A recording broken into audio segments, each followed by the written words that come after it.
gorgeous and attractive new girl, who with the world and the hair to grow, has captured his attention. She is beautiful to him, but his defense mechanisms immediately go up as an involuntary thought envelopes his heart, his art, his calling card, beckoning him to defend himself against meeting anyone before he even knows if he does. He takes in her gracefully gliding form as if the air is parting for her, but there's something amiss. A wishfully delicious request is made to whatever deity is on duty this day. Please, block out all of his senses and allow him to take in her perfections without pursuing the flaws. Don't let him get too far ahead. Virginia has become a cliche. She would always be quick to judge, while her stubbornness won't budge. And the dull drudge of drunkenness is so difficult to wear, she will swear that her dulled senses drop through inhibitions, which allows her walls to come down. No matter where she is, there is always an internal frown, prepping her victim mentality. The unforgiving crutch that she finds at ease on this day, knowing that soon there'll be a part to play. She has to pace herself, but she's already falling ahead and losing his attention. So with the bell over to this nice-looking fellow, what was his name? It's insane. Kevin stands at the door. His life has become quite a bore. He knows everyone, prepared for anything, except this cute girl who, with a hair twirl, has captured his attention as she gropes her way up the ropes. His thoughts become distracted, on the verge of discovering how he should have reacted. His distraction is just like every goal he has ever aspired for. He shouldn't smile back. He's learned that the best defense against a reaction is to avoid all eye contact, all facial expression. But he almost loses his bearing when she smiles at him with all 14 muscles in her beautiful face. He'd paused to dream for a second, but he learned early on that his dreams are worthless or unachievable, making him less believable as a man. Look at him now.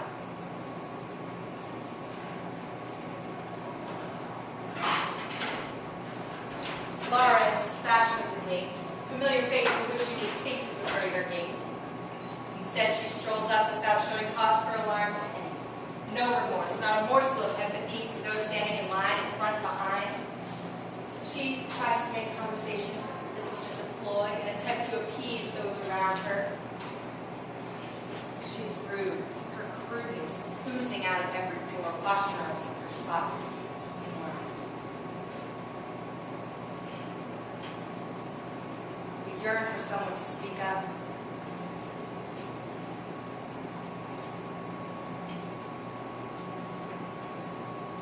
Without giving thought to how she got there. Thanks. She's cute.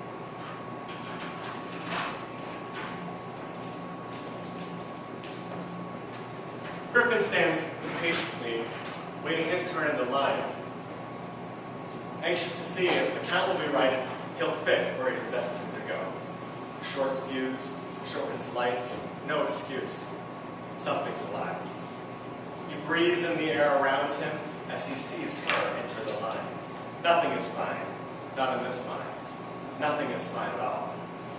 There's a grunt as his blood pressure reaches levels like levers that push his anxiety and emotion to new thresholds the longer the situation continues. A boiling point will come soon if this Lady of Doom doesn't stop talking and finds her rightful place at the end of the line. He tries to relax. It doesn't work. He tries to retrace a previously positive thought. Can't find it.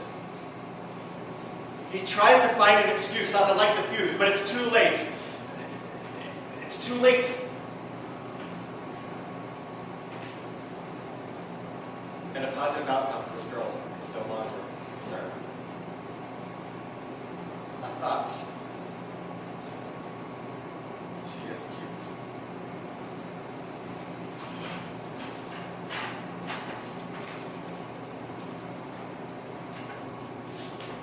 These people.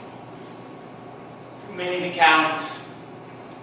So unsuspecting, yet so full of doubt. He looks at her, and I know what he wants. Just by the sultry way that she flaunts her smile.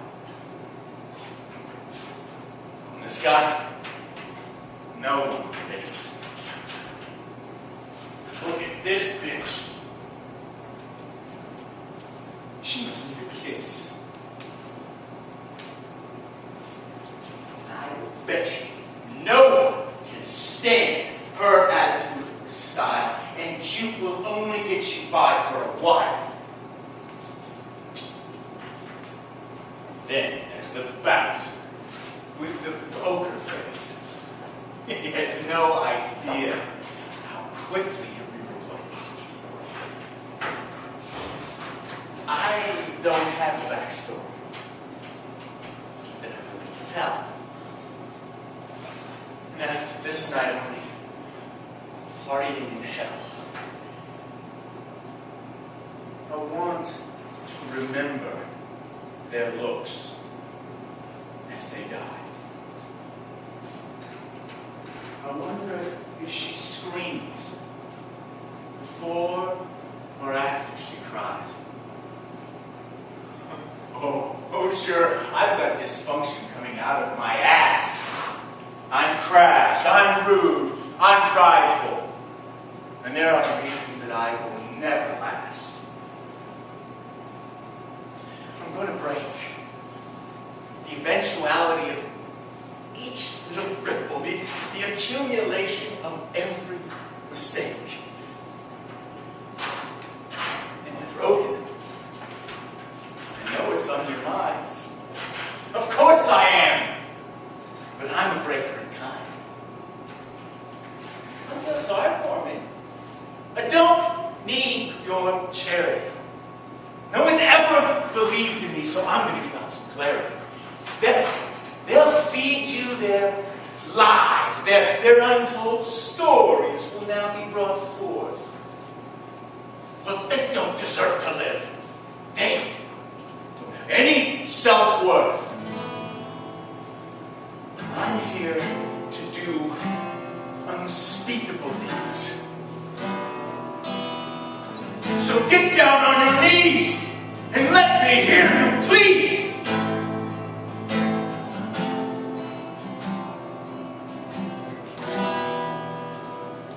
We are broken people. I am broken.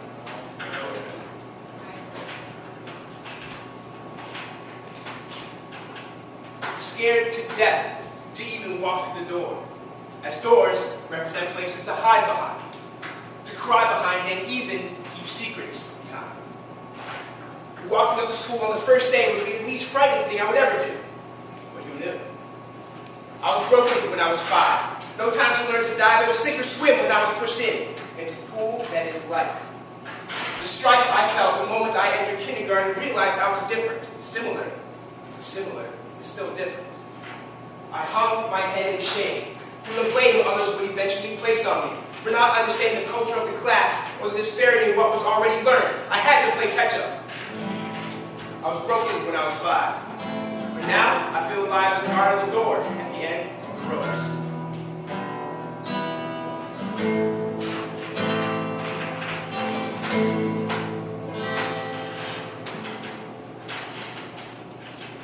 Uncle Mike was easily my favorite relative. Relatively speaking, to those that I saw frequently, he was always so much fun. Until I hit the big 1-1. The first time he broke me, I was 11. Said I would go to heaven if I just let him be unspeakable to me. I complained, I thought it was wrong, I wanted to get lost in a song, anything to not prolong. He broke me at the age when I was just feeling invincible, previously thought I was unbreakable. The unwanted touch that would leave me with the betraying belief that everything was always my fault. I was 11 years old when a familiar soul wanted to make them feel whole by stripping me of my youth. Nothing familiar about the path I so desperately wanted to destroy the second it was set forth in front of me. Now I hear everything. I used to be so cute.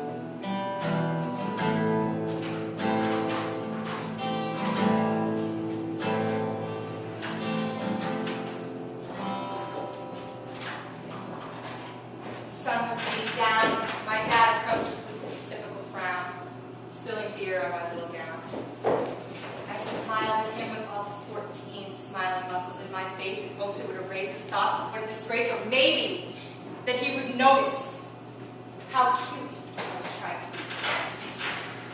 Afterwards, nothing to say, but Mother always apologized for his way. I was 6 the day that I was broken. And for the next 11 years, I was the token daughter. And for 11 years, I worked at persuading the monster in my life from the abuse that I now took on. Sometimes it worked. Sometimes it worked really well. Dad was swell. Until he went back to, sent me to my own private house. Just beyond.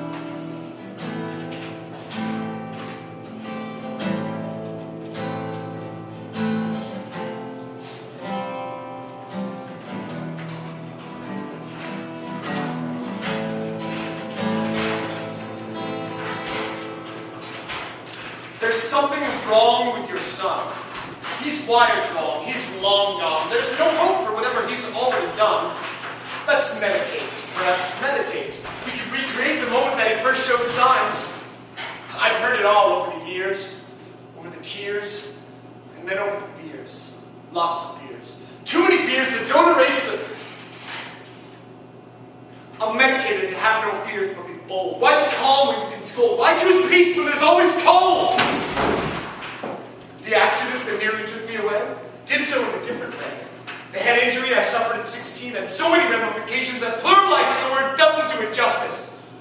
No, I had not been drinking. The only accusation was that I was overthinking. Depression, anxiety, a life filled with panic, nothing to soothe, calm except the occasional Xanax. It wasn't my fault, but I was broken just the same. Now the anger that filled my heart was replaced by finding people to blame. I was only 16, some say I'm insane.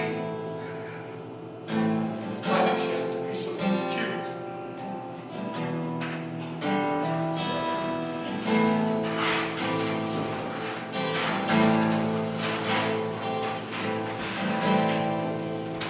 Being good at having a stepping stool heart made of glass taught me to be protected from every lad and lass. The first was Michelle. I used to say, well, and that this is where head over heels I fell. But at the high school closing bell, another arm was found holding my Michelle. I was broken well before this. I'd seen the signs, but ignored them. Might even defend, but I chose ignorance. This was the path that was given to me as a little boy, when every emotional charade, parade, that became a masquerade of deception, manipulation, and frustration. I felt every twist, every emotional, all the emotions my family members felt at all, because of the need for emotional control. Yet, I was too busy inside myself to notice that she had turned around and smiled at me with all 14 muscles in her face.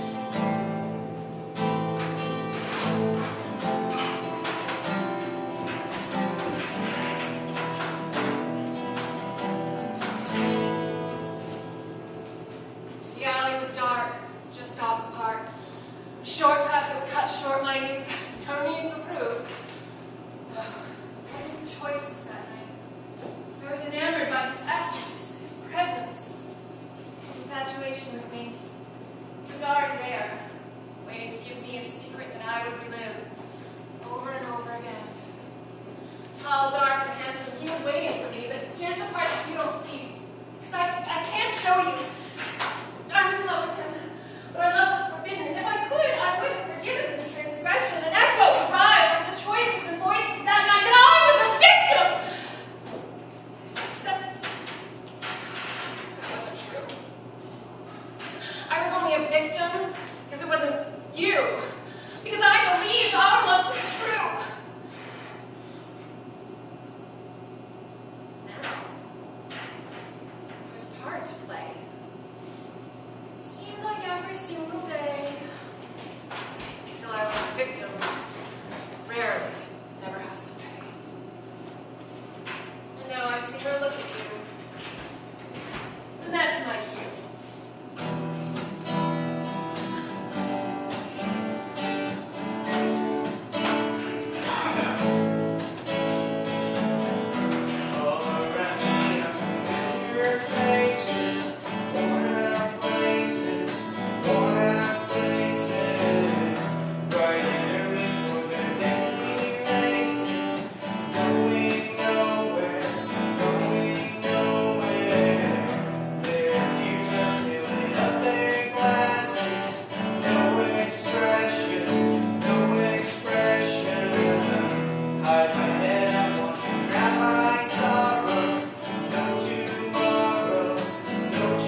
nature of your involvement in my existence requires me to justify it.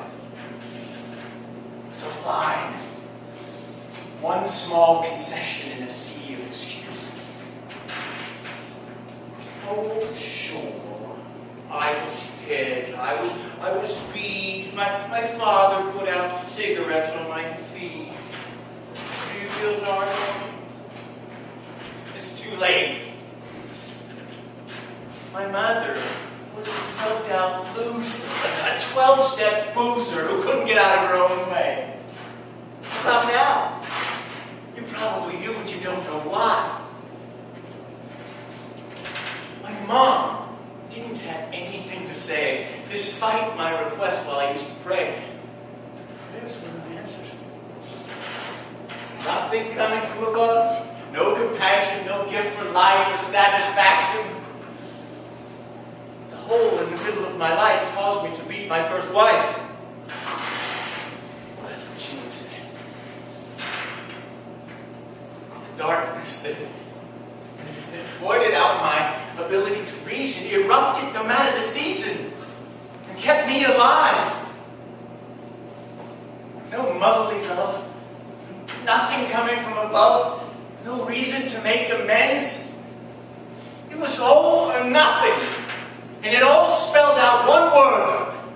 R-E-V-E-N-G-E. I'm a breaker. Someone beyond broken, no special token. A member of a different club. One that I'll get lumped into despite unavailable space. Columbine, Aurora, Oklahoma City, Santa Barbara. A growing list of rage against the human race. Rage is all I know. From blow to blow that my father fed me and no one willing to protect me. No one willing to see that despite all of this, I'm stuck. Being 13 years old. Confused. Yet now, so bold. Not afraid of any consequence, including the hopeful pleasure that I will have for corrupting the future of so many. With just one pull of the trigger. The pleasure will be my temporary treasure, and the plan will be complete once I'm free from this life.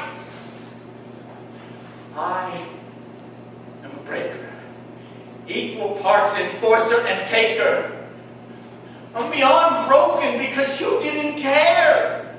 Because you were scared. Because of the brunt of another breaker that I had to bear. Because all that people care about is how I compare. I'm beyond broken. Because you stopped to stare, but you didn't do anything. Now it's time for me to cause further damage. For I am a breaker. Been listening, then you know my plan. Isn't it grand?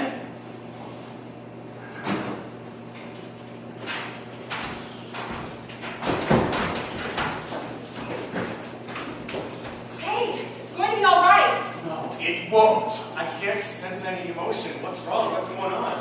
You don't. Please don't do what you're planning on doing. Sweet. She doesn't want to die. Only a coward would care so little about everyone else. So selfish. It all started with the coward that put out cigarettes on my feet.